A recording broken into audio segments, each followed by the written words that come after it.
राधे राधे मित्रों, स्वागत है आपका हमारे YouTube चैनल शुक्ल जी संस्कृत ज्ञान गंगा में। आज से हम लोग संस्कृत व्याकरण का जो प्रथम ग्रंथ है, सबसे छोटा ग्रंथ है लघु सिद्धांत कौमुदी, उसका अध्ययन करने जा रहे हैं। आज से ही इस ग्रंथ का प्रारंभ कर रहे हैं और धीरे धीरे करके हम पंक्तिशः पूरे ग्रंथ को पूरा करेंगे। आप लोग ध्यान से पढ़िएगा। लघु सिद्धांत कौमुदी, इसके रचनाकार हैं वरदराजाचार्य जी।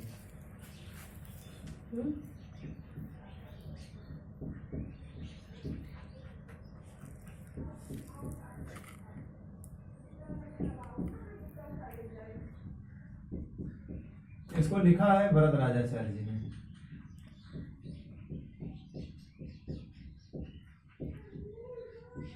हम थोड़ी सी व्याकरण की परंपरा का बोध कर लेते हैं, उसके बाद फिर हम आप लोगों को आगे के क्रम में ले चलेंगे।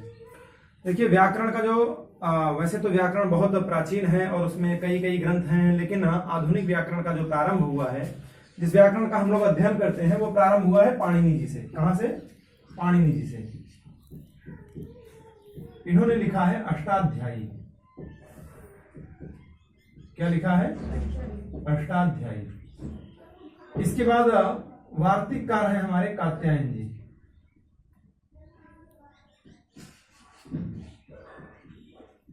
कात्यायन जी ने लिखा है वार्तिक। और उसके बाद महाभाष्य की रचना किए हैं पतंजलि जी ने।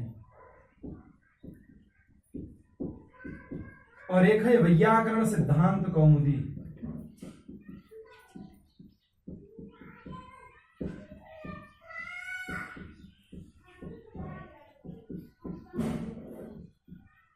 इसकी रचना की है भट्टोजी दीक्षित ने।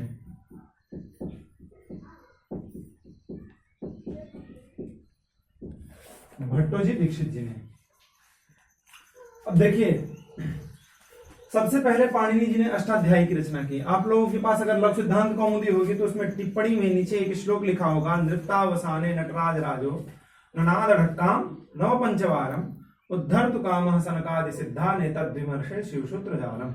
याद है आप लोगों को? हाँ सर। इसका तात्पर्य ये होता है कि जब शंकर भगवान का नृत्य समाप्त हो गया, नृत्य के अवसान हो जाने पर, नृत्तावसाने, तो जो नटराज राज हैं अर्थात भगवान शंकर हैं, उन भगवान शंकर ने अपने डमरू को 14 बार बजाया। कितनी बार बजाया? 14 बार। उन 14 बार डमरू बजाने पर जो ध्वनि निकली, जो शब्द निकला, उसी को पाणिनि जी ने यहाँ पर 14 सूत्रों के रूप में लिख लिया। 14 सूत्र उन्होंने क्या किए? लिख लिए। ये 14 सूत्र की चर्चा अभी हम आगे करेंगे। ये 14 सूत्रों को अ, इ, ओण, ऋ, ऋ, ओंग, ऐ, औच इत्यादि जो 14 सूत्र हैं, इनको पाणिनि जी ने क्या किया? लिख लिया। और उन्हीं 14 सूत्रों से इन्होंने 4000 सूत्रों की रचना की। कितने सूत्रों की? 4। तो अर्थात अष्टाध्यायी में कितने सूत्र हो गए? 4000। कितने सूत्र हो गए? 4000। कोई दिक्कत? इतनी बात समझ में आ गई आप लोगों को? अब इन 4000 सूत्रों को अगर वो सीधे सीधे लिख देते तो हम लोगों को समझने में थोड़ी समस्या हो जाती। तो इसको उन्होंने 8 अध्याय में डिवाइड कर दिया। कितने अध्याय में डिवाइड किया? 8। और प्रत्येक अध्याय में उन्होंने 4 पाद बना दिए। क्या कर दिए? 4 पाद बना दिए। अब एक पाद में कितने सूत्र हैं, इसकी कोई संख्या निश्चित नहीं है, वो डिफरेंट है। तात्पर्य ये हो गया कि उन्होंने पूरे 4000 सूत्रों को 32 पाद में विभाजित कर दिया। 8 चौक 32। तो 8 अध्याय में उन्होंने विभाजित कर दिया। इससे ये फायदा हो गया हमको कि किस पाद में, किस अध्याय के किस पाद में कौन सा सूत्र रखा गया है, ये हमको आसानी से पता चल गया।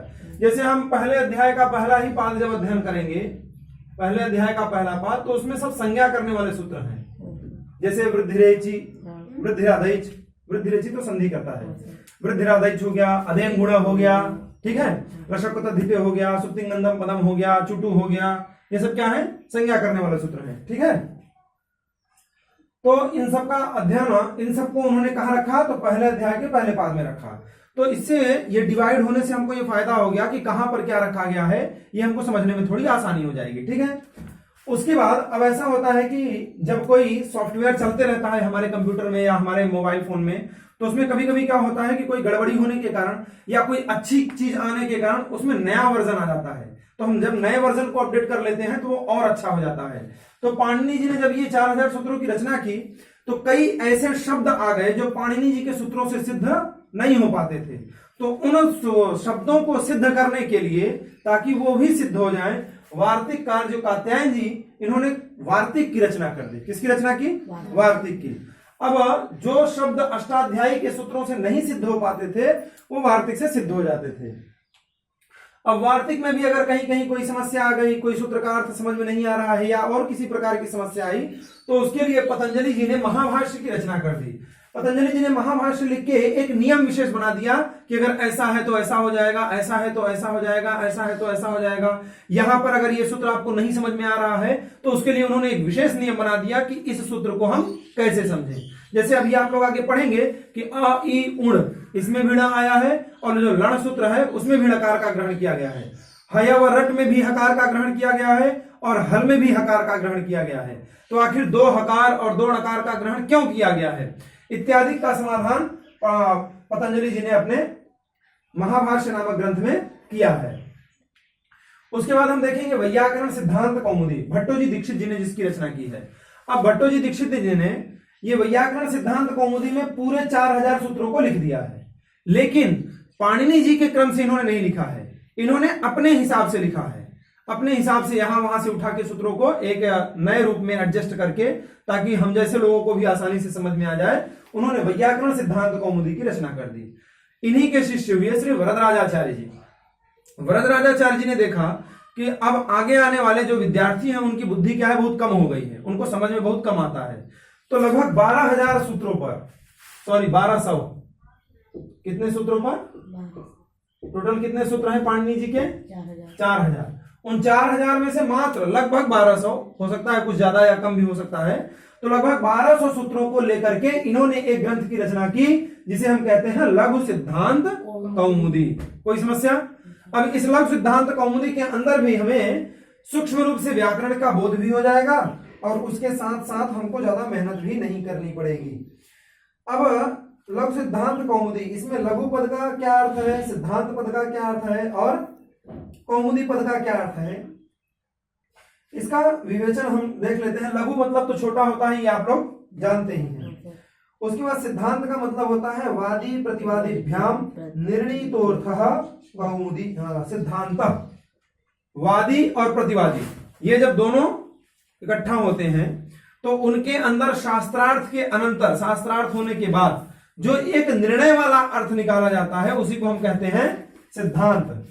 उसके बाद आता है कौमुदी की बात, तो कहते हैं कुमुद। कुमुद माने होता है चंद्रमा। कुमुद इव प्रकाशयति इति कौमुदी, जो कुमुद की तरह प्रकाशित हो, चंद्रमा की तरह क्या हो, प्रकाशित हो, उसी को हम कहते हैं कौमुदी। अब प्रश्न उठता है कि हमने चंद्रमा को ही क्यों लिया, तो उसका समाधान करते हैं कि सूर्य भी प्रकाश करता है, लेकिन जो सूर्य की किरणें होती हैं वो हमको तापित करती हैं, हमको जलाती हैं, हमको कष्ट देती हैं, लेकिन जो चंद्रमा की किरणें हैं वो हमको शीतलता प्रदान करती हैं। इसलिए हम यहाँ पर कौमुदी से चंद्रमा को ही, प्रकाश करने वाले से हमने चंद्रमा का ही ग्रहण किया, सूर्य का ग्रहण नहीं किया। तो लघु सिद्धांत कौमुदी का तात्पर्य यह हो गया कि लघु माने छोटे तरीके से, जो सिद्धांत है, व्याकरण का जो सिद्धांत है, उसको जैसे चंद्रमा पृथ्वी को प्रकाशित कर देता है, शीतलता प्रदान करता है, ऐसे ही यह लघु सिद्धांत कौमुदी भी हम लोगों के मस्तिष्क में व्याकरण को प्रकाशित कर देगा। और ऐसा नहीं कि हम लोगों को टेंशन देकर के प्रकाशित करेगा, बिल्कुल ठंडे ठंडे तरीके से हम लोगों की बुद्धि में यह व्याकरण का ज्ञान भर देगा। ठीक है, तो इस तरीके से हमने लघु सिद्धांत कौमुदी का जो अर्थ है उस अर्थ को समझा। अब इसके बाद आती है बारी मंगलाचरण की। हमारे वैदिक सनातन धर्म में किसी भी ग्रंथ का जब प्रणयन होता है, किसी भी ग्रंथ को जब लिखा जाता है, तो उसमें मंगलाचरण की एक विशेष परंपरा बनाई गई है। मंगलाचरण क्यों किया जाता है, तो कहते हैं कि निर्विघ्नता पूर्वक हमारा यह जो ग्रंथ है इसकी परिसमाप्ति हो जाए। निर्विघ्नता पूर्वक ग्रंथ परिसमाप्ति कामो मंगलम आचरेत। जो हम ग्रंथ लिख रहे हैं अथवा जिस ग्रंथ का हम अध्ययन कर रहे हैं अथवा जिस ग्रंथ को हम पढ़ा रहे हैं, अध्ययन, अध्यापन अथवा लेखन, कुछ भी अगर हम किसी ग्रंथ का कर रहे हैं तो उस ग्रंथ के मध्य में कोई विघ्न न उत्पन्न हो, इसलिए हम मंगलाचरण करते हैं। मंगलाचरण 3 स्थलों पर होता है। एक तो ग्रंथ के पूर्व में हो सकता है, ग्रंथ के मध्य में हो सकता है और ग्रंथ के अंत में हो सकता है। तो किसी ने कहा कि मंगलाचरण अगर आपको करना ही है, भगवान का स्मरण करना ही है, तो आप मानसिक रूप से कर लीजिए, ऐसे ही हाथ जोड़ के प्रणाम कर लीजिए भगवान को। कोई एक दिन श्लोक जो बोलना है आप बोल दीजिए, आपको ग्रंथ में लिखने की क्या आवश्यकता है। तो कहते हैं शिष्य शिक्षार्थ, अपने आगे आने वाले शिष्यों को शिक्षा प्रदान करें, इसलिए यहां पर मंगलाचरण लिखा जाता है, ताकि अगर कोई प्रमाण मांगे कि कोई प्रमाण है तो आप ग्रंथ उठा के दिखा दीजिए कि हाँ गुरुजी ने देखो हमारे लिखा है, इसलिए हमें भी मंगलाचरण करना चाहिए। अब जो मंगलाचरण होता है वो 3 प्रकार का होता है। कौन कौन सा? तो एक होता है, इसको इरेज कर दें। मंगलाचरण मुख्य रूप से 3 प्रकार का होता है। कौन कौन सा होता है? नमस्कारात्मक। तो सबसे पहला होता है नमस्कारात्मक,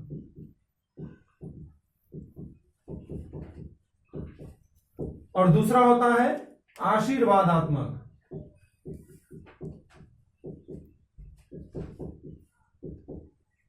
और तीसरा होता है वस्तु निर्देशात्मक।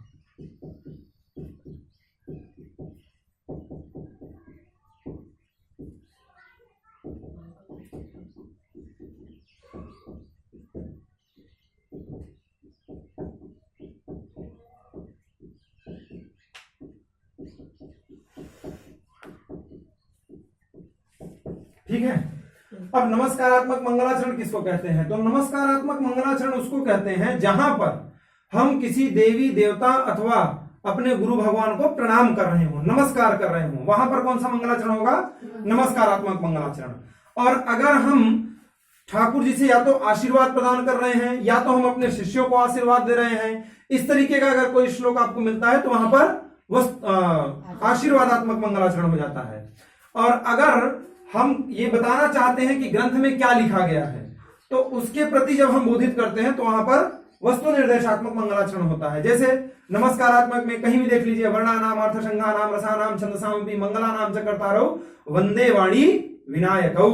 वाणी और विनायक अर्थात सरस्वती जी को और गणपति भगवान को नमस्कार करके गोस्वामी तुलसीदास जी ने अपने रामचरितमानस का लेखन प्रारंभ किया। ठीक, यहां क्या हो गया? उन्होंने नमस्कार कर लिया। क्या कर लिया?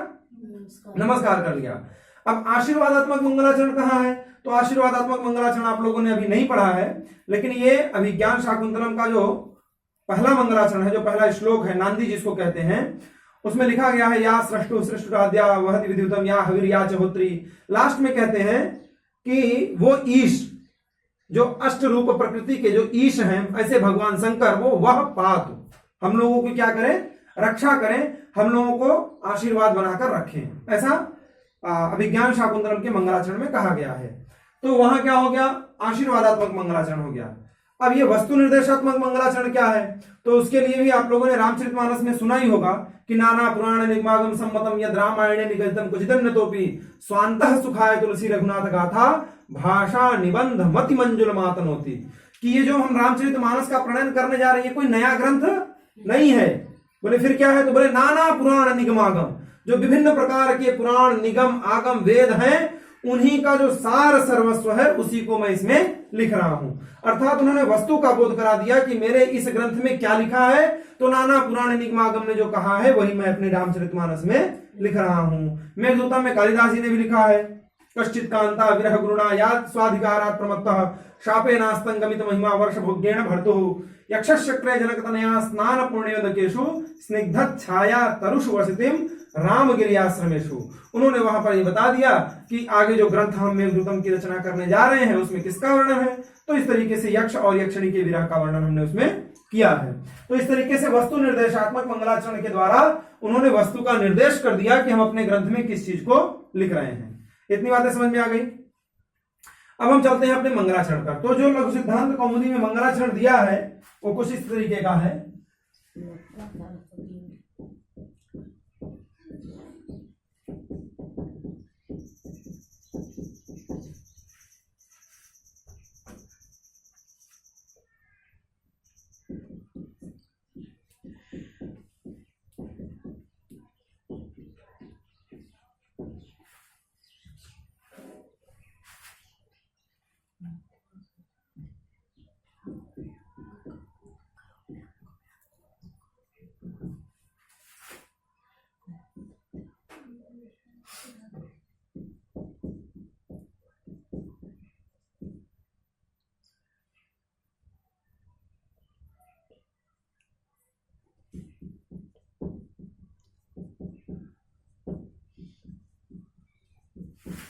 लघु सिद्धांत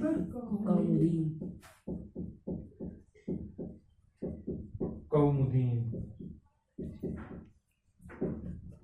ठीक है।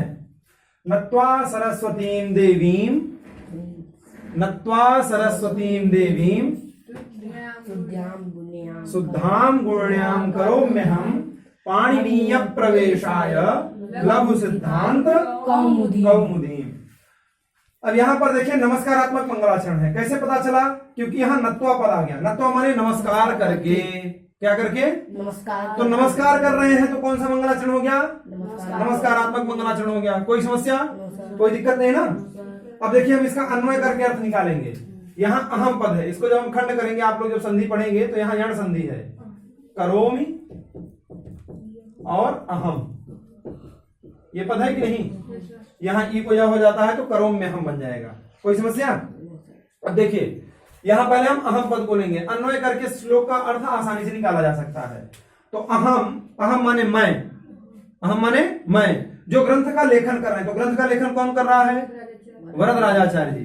तो कह रहे हैं अहम माने मैं वरदराजाचार्य, शुद्धाम गुण्याम, जो शुद्ध स्वरूपा हैं और सद्गुणों से युक्त हैं, शुद्ध गुणों से जो युक्त हैं, जिनका अंतःकरण क्या है? पवित्र है, शुद्ध है, ऐसे गुणों से जो युक्त कौन है? तो सरस्वतीं देवी, सरस्वती नाम की कौन है? जो देवी है, जिनका नाम क्या है? सरस्वती है। अहम माने मैं वरदराजाचार्य, शुद्धां गुण्याम माने शुद्ध गुणों वाली, जो सरस्वती देवी माने जो सरस्वती देवी हैं, उनको नत्वा, नत्वा माने नमस्कार करके, क्या करके?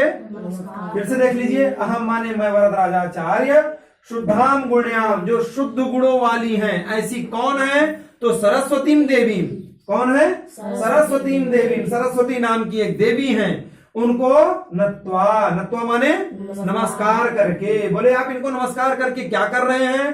तो कह रहे हैं कि पाणिनीय प्रवेशाय, पाणिनीय का तात्पर्य होता है पाणिनीय कृत, जो व्याकरण शास्त्र है, उस व्याकरण शास्त्र में प्रवेशाय, प्रवेश के लिए बालकों को बड़े आसानी से, बड़े सुगमता पूर्वक पाणिनीय व्याकरण शास्त्र में प्रवेश हो जाए, इसलिए अहम माने मैं वरदराजाचार्य लघु सिद्धांत कौमुदीम करोमि, लघु सिद्धांत कौमुदी नाम के ग्रंथ की रचना करता हूं या कर रहा हूं। कोई समस्या?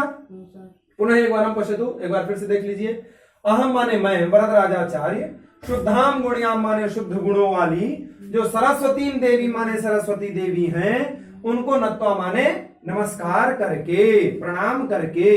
बोले प्रणाम करके आप क्या कर रहे हैं? तो कह रहे हैं पाणिनीय प्रवेशाय, पाणिनीय जी के द्वारा जो लिखा गया व्याकरण शास्त्र है, उस व्याकरण शास्त्र में प्रवेशाय माने प्रवेश के लिए लघु सिद्धांत कौमुदीम करोमि, लघु सिद्धांत कौमुदी नामक ग्रंथ की मैं रचना करता हूं अथवा कर रहा हूं।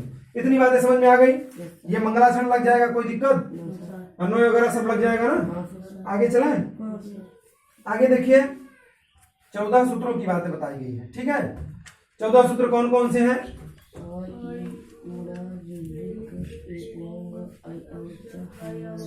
हम यहां लिख देते हैं क्योंकि उसमें थोड़े लॉजिक हैं, समझाने पड़ेंगे। अ ई उण, री लृक,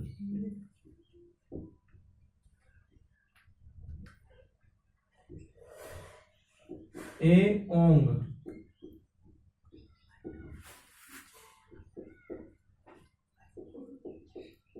आई औच,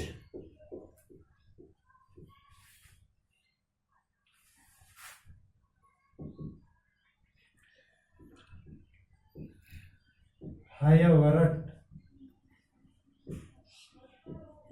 लण, यमंगणनम,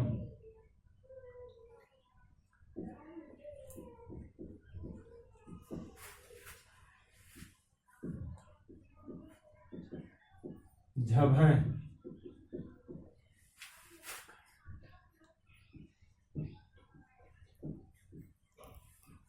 घढ़धश,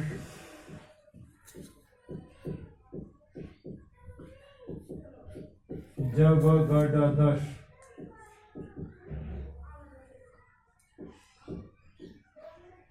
ख फ छ ठ थ च ट त। सही है? Yes sir.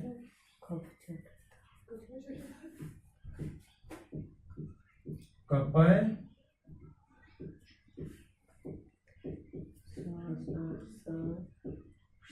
सर और 14वां कौन सा है?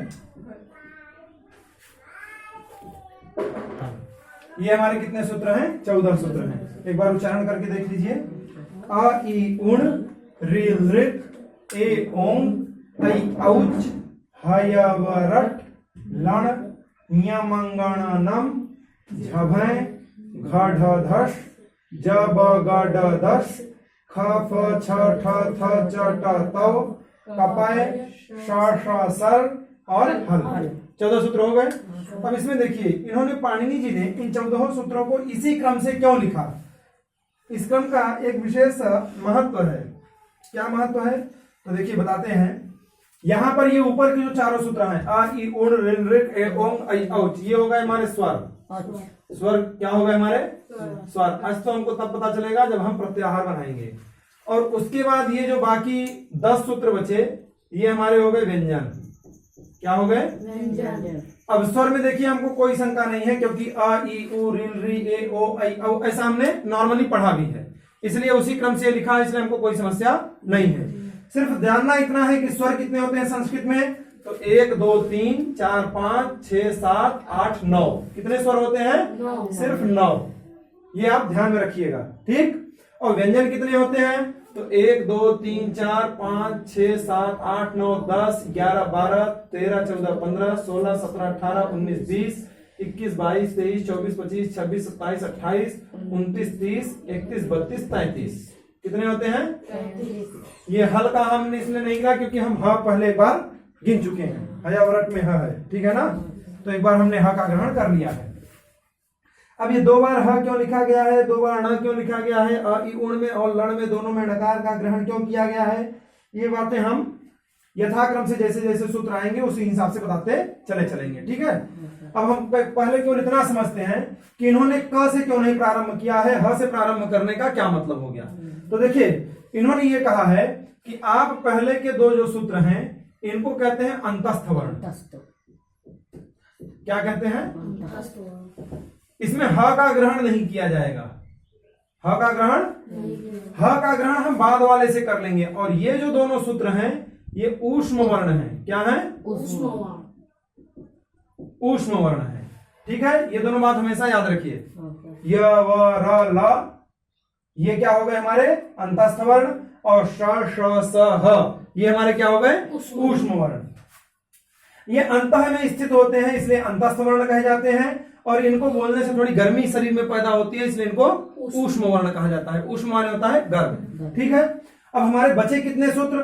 तो 14 में से 4 उधर निकल गए, 4 इधर निकल गए, बचे कितने? अरे 6 बचे। हाँ, मैथमेटिक्स थोड़ा अच्छे से लगाओ। अब देखिए बाकी इन्होंने क्या किया है, तो हमारे यहाँ 5 वर्ग स्वीकार किए गए हैं। कितने? क वर्ग, च वर्ग, ट वर्ग, त वर्ग और प वर्ग। ये 5 वर्ग हैं कि नहीं? प्रत्येक वर्ग में 5-5 वर्ण होते हैं। क, ख, ग, घ और अंग। च, छ, ज, झ, ञ, ट, ठ, ड, ढ, ण, त, थ, द, ध, न, प, फ, ब, भ, म।